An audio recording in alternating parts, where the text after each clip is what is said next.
Example 2 कह रहा है Aftab tells his daughter 7 year ago. ठीक है, आफ्ताब कहता है, क्या कहता है कि I was 7 time as old as you.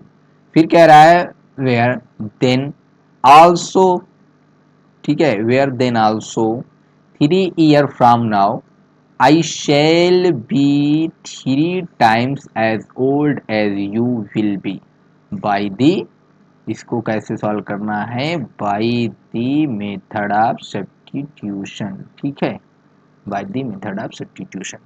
देखिए क्वेश्चन क्या कह रहा है, इसको पहले समझिए। क्वेश्चन कई बार पढ़िए, ठीक है, इस टाइप के क्वेश्चन को कई बार पढ़िए। देखिए यहाँ पर इक्वेशन नहीं दिया है, हम लोग इक्वेशन का फॉर्मेशन करेंगे। ठीक है, तो कैसे करेंगे, इसी के अकॉर्डिंग आएंगे। इसको हम लोग बोलते हैं एज प्रॉब्लम। ठीक है, कौन प्रॉब्लम? As problem. ये हमारी क्या है? एज प्रॉब्लम है, एज प्रॉब्लम। ठीक, देखिए क्या कह रहा है, आफ्ताब कह रहा है अपनी डॉटर से 7 ईयर एगो, ठीक है, I was 7 time as old as you, मतलब मैं जो है 7 साल पहले तुम्हारी एज का 7 गुना था।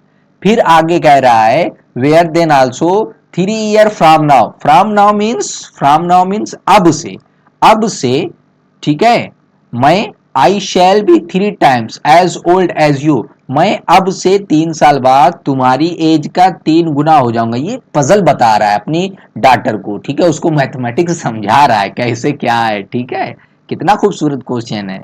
विल बी बाय द, इसको सब्स्टिट्यूशन मेथड से सॉल्व करना है। तो चलिए हम पहले कंसीडर कर लेते हैं। ठीक है, लेट एज ऑफ आफ्ताब, ठीक है, आफ्ताब की एज जो है हमने मान लिया वो x है, और ये वाली एज जो है वो प्रेजेंट एज है। ठीक है, प्रेजेंट एज है। ठीक है, एज ऑफ आफ्ताब x, ठीक है, एज ऑफ डॉटर वो हमने कंसीडर कर लिया y। अब देखिए यहां पर बात किस किस की हो रही है, बात कब कब की हो रही है? 7 साल पहले, और हो यहां देखिए 7 साल पहले की बात हो रही है ना।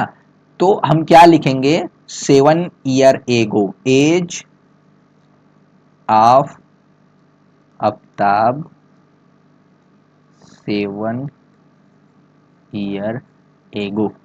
वो क्या हो जाएगी? सपोज करिए आज मैं अगर, ठीक है, 22 साल का हूं, 22 ईयर का हूं, तो 2 साल पहले कितना रहा होऊंगा? आप कहेंगे सर फटाक से 20, है ना? कहेंगे कैसे पता पड़ा? आपने 20 में मेरी 2 ईयर पिछले की सब्ट्रैक्ट कर दी। तो सेम ऐसे आफ्ताब से 7 ईयर एगो कितना होगा? x-7। तो अब यहां से एज ऑफ आफ्ताब्स डॉटर वो क्या हो जाएगी? आफ्ताब डॉटर की वैल्यू जो एज है वो y है, तो y-7। ठीक है, बात क्लियर है? बिल्कुल क्लियर है ना? अब देखिए हम यहां पर अब फिर बात हो रही किसकी? 3 ईयर। अब से 3 साल बाद एज क्या हो जाएगी? किसकी? आफ्ताब की, है ना? नाउ आफ्टर 3 ईयर आफ्ताब क्या हो जाएगा? आफ्ताब की जो एज हो जाएगी वो क्या हो जाएगी? x+3। अरे मैं आज 22 ईयर का हूं, 3 साल बाद कितने का हो जाऊंगा? 22+3। आफ्ताब आज x ईयर का है, तो 3 7 x+3 नहीं होगा? बिल्कुल होगा। डॉटर क्या हो जाएगी? डॉटर क्या हो जाएगा? वो हो जाएगा आपका y+3। बात समझ में आ रही है कि नहीं आ रही है? बिल्कुल सर आ रही है, आनी भी चाहिए, आनी भी चाहिए। ठीक है, आनी भी चाहिए।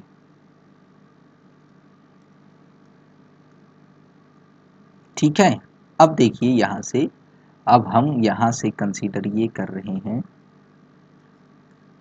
हाँ, यहां से देखिए हमने आफ्ताब की एज लिया, ठीक है, ये आफ्ताब की एज है x, और ये डाटर, डाटर की जो एज है वो y है। ठीक है, अब देखिए 7 साल पहले इसकी जो एज होगी ये वाली x-7 हो जाएगी, x-7 ये होगी। ठीक है, और इसकी y-7 होगी। अब कह रहा है कि हम जो आफ्ताब बता रहा है कि जो डाटर है, Aftab tells his daughter 7 year ago I was 7 times as old as you, मतलब मैं जो है 7 साल पहले तुम्हारी एज का 7 गुना था। मैं मतलब ये आफ्ताब अपनी डॉटर की एज का 7 टाइम्स। ठीक है, बात समझ में आ गई। इट मीन्स दैट आपका एक इक्वेशन ये बन जाएगा, है ना, एक इक्वेशन ये बन जाएगा। फिर आगे कह रहा है आल्सो 3 ईयर फ्रॉम नाउ, अब से 3 साल बाद। तो अब से 3 साल बाद वाली कंडीशन ये है, ठीक है, x+3 y+3, है ना। तो आफ्ताब x+3 हो जाएगा। ठीक है, बात क्लियर है। अब से 3 साल बाद आफ्ताब की एज जो हो जाएगी वो क्या हो जाएगी, x+3 हो जाएगी। और उसकी डाटर की जो एज हो जाएगी वो क्या हो जाएगी, आपकी y+3 हो जाएगी, है ना, y+3 हो जाएगी। बात क्लियर है।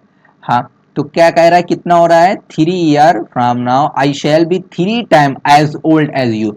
मैं जो है तुम्हारी एज का, ठीक है, ये मैं मतलब आफ्ताब है, ये इसकी एज का 3 टाइम्स हो जाएगा। बात क्लियर है, ये आपका दूसरा इक्वेशन बन गया। ठीक है, बिल्कुल ठीक है, बिल्कुल ठीक है। तो अब आगे बढ़ते हैं। अब कहते हैं हम इस इक्वेशन, इसका इक्वेशन का फॉर्मेशन करते हैं। अभी तो उस टाइप का हमें बना नहीं है, a1x+b1y+c1 = 0 टाइप का नहीं बना है। तो हम इसको बनाते हैं, कैसे बन जाएगा चलिए देख लेते हैं। तो यहां से क्या हो जाएगा, ये वाला जो पहला इक्वेशन है, ठीक है, इसको मैं उठा करके, ये दोनों को उठा करके, ठीक है, छोटा करने के बाद मैं यहाँ पर ला करके चिपका दे रहा हूँ, मीन्स ये रख दे रहा हूँ। बात समझ में आ रही, बिल्कुल सर आ रही, बिल्कुल आनी भी चाहिए। तो यहाँ से देखिए पहला इक्वेशन की हेल्प से क्या हो जाएगा हमारा, ये पहला इक्वेशन जो हो जाएगा यहाँ से क्या बन जाएगा,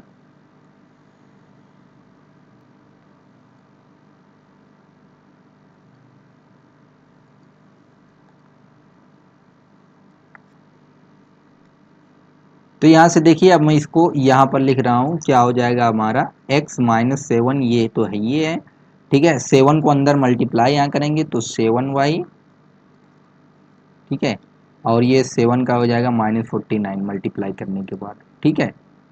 तो ये आपका क्या बनेगा, x=7y, यहाँ पहले से है, -49 यहाँ पहले से है, ठीक है।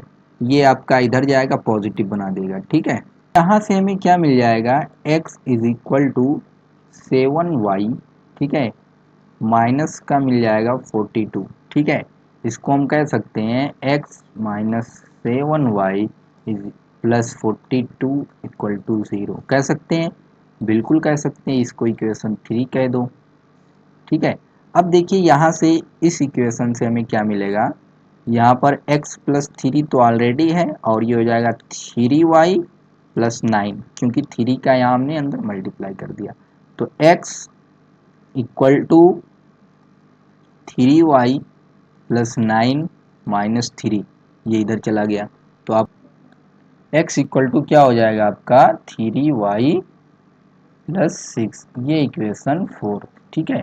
अब इस x की वैल्यू उठा करके मैं इस 3 इक्वेशन में रख दूंगा, ठीक है। तो चलिए हम लोग देख लेते हैं आपका 3 इक्वेशन क्या है, x-7y+42 = 0, ठीक है, एक इक्वेशन ये है। दूसरा क्या है, x=3y+6, x=3y+6, ठीक है। ये आपका 3 इक्वेशन था, और ये आपका 4th इक्वेशन था। एक बार देख लेते हैं, x-7y+42 = 0, x-7y+42 = 0, हाँ। Put the value of x इन 3, ठीक है। तो इस x की वैल्यू इसमें हम लोग रख रहे हैं, तो क्या हो जाएगा आपका 3y+6, ठीक है, -7y+42 = 0। अरे भैया इस x के प्लेस पर 3y+6 इसमें रख रहे हैं, तो जहाँ x था 3y+6 हो गया, -7 + 42 = 0। तो आपका ये 7y और ये माइनस का, ये पॉजिटिव का, -4y हो जाएगा, ठीक है। और ये हो जाएगा इक्वल टू, ये आ जाएगा -42, ये 42 पॉजिटिव का, और ये 6, ये हो जाएगा 48, ठीक है। यहाँ से नेगेटिव नेगेटिव कैंसल आउट हो जाएगा, y = हो जाएगा 48/4, y आपका हो जाएगा 12, ठीक है। y की वैल्यू क्या आ गई हमारी और आपकी 12, ठीक है। अब y की वैल्यू 12 आ गई, तो y का वैल्यू किसी एक इक्वेशन में ले जा करके रख दो, चाहे इसमें, है ना। तो put the value of y in fourth, ठीक है, फोर्थ में रखेंगे तो क्या मिल जाएगा, x equal to 3 multiply by 12 plus 6, यानी कि x इक्वल टू 36 प्लस 6, तो x इक्वल टू 42। बात क्लियर हो गई कि नहीं। इट मीन्स दैट आपकी जो ये एज आई वो किसकी आ गई, आफ्ताब की आ गई, क्योंकि हमने आफ्ताब की एज क्या माना था, आफ्ताब की एज x माना था, तो ये कितना आ गया 42, ठीक है। और y जो एज आई है y इक्वल टू 12, ये किसकी आई है, उसकी डाटर की, किसकी आई है, उसकी डाटर की, ठीक है। तो डाटर की एज क्या आ गई आपकी, ये तो 42 था, ये y की वैल्यू क्या आ गई यहाँ से इसकी 12, यस 12 आ गई, ठीक है।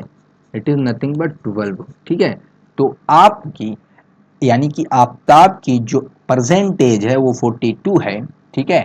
यहाँ से लिखोगे age of Aftab equal to 42, ठीक है। बात क्लियर है कि नहीं। यहाँ से लिखोगे एज ऑफ हिज डाटर, है ना, एज ऑफ आफ्ताब्स डाटर, वो कितनी आ गई भैया साहब, वो आ गई 12, ठीक है।